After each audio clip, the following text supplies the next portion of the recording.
Coronavirus is the greatest communications challenge of our time. Here at Wilkinson Butler, we are a corporate affairs agency specialising in crisis management, helping business leaders deal with these big issues.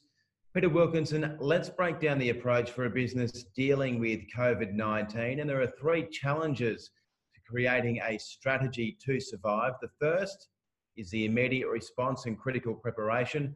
The second is ongoing communication support. And the third is the rebuild. Yeah, so the first one is straight crisis communications. And crisis communications is all about solving a problem very quickly. And in the case of this particular crisis, clearly we have to settle staff, we have to settle suppliers and customers. We have to be very clear in our messaging. Succinct, clear, repetitive is terribly important in messaging. We need a good, strong spokesperson. And so we're talking about getting a clear idea of where we want to go and then getting it into a document, aim, objectives, and an objective for each stakeholder. So an objective for staff might be to manage redundancies and keep our important staff. And then under that, there's strategies and then tactics, but it's very tactical. And a good way of approaching this is if the CEO or corporate affairs or team leader can get critical people into a room. This is the critical leadership team. And I'd include also external lawyers and external comms people because they bring external experience from other companies. And in there, you can talk about that the CEO or the leader can talk about where the company is going to be going with two values. One is you'll get feedback from the people in the room, but the other is you'll enroll people on the journey. So there are two really critical things, I think, based on the experience we've had in the past with this, and that is to get people on the bus with us to manage through the crisis and to be nimble in getting stuff out to communicate key messages to the various stakeholders. As you said, many companies are thinking tactically right now. They're in survival mode, but additionally, you need to get out of the weeds, rise above that, and think strategically about where you're going medium to long term. Yeah, so the second challenge is really, it's, as you said, it's the survival mode. And it's a different form of communications here. There are four things that are really critical in this second challenge. First is you've got to have unity in the leadership team. The second is you've got to have good, strong, values-driven messages. The third is you've got to have an excellent spokesperson. And the fourth is you've got to have nimbleson.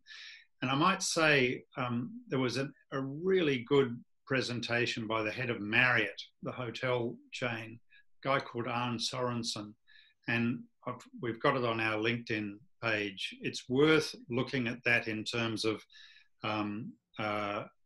values-driven messages. They come through very strongly in what he says, and his ability as a spokesperson, very talented spokesperson. Then the nimbleness is critical for very obvious reasons in this stage when we're looking at massive disruption and managing a company either down or through and then up through this particular phase. And then unity in the leadership team is really critical. The trouble is if you get under stress, people lose sleep and begin to get frazzled and begin to argue. A 10 out of 10 decision with disunity very quickly becomes 6 out of 10.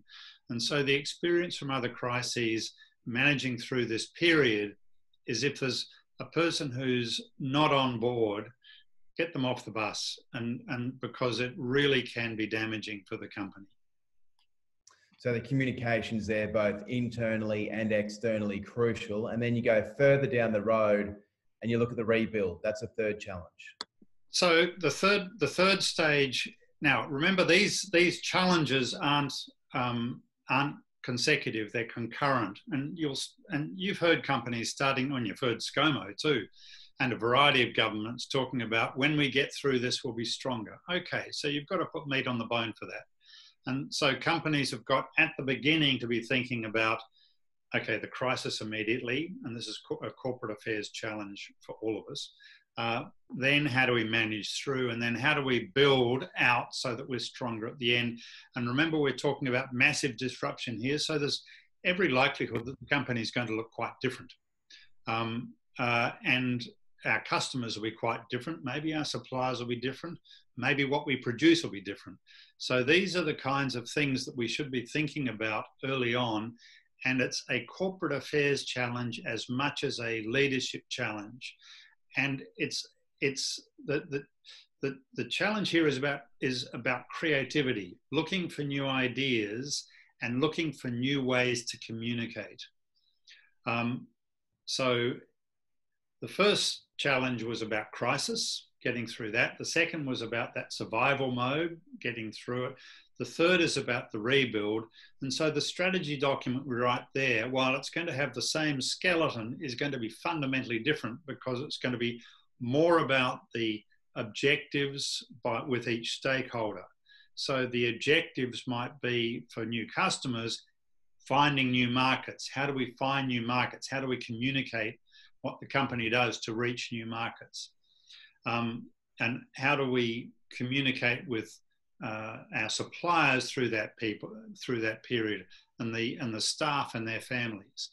And it's much less about tactics, because we simply haven't got there yet.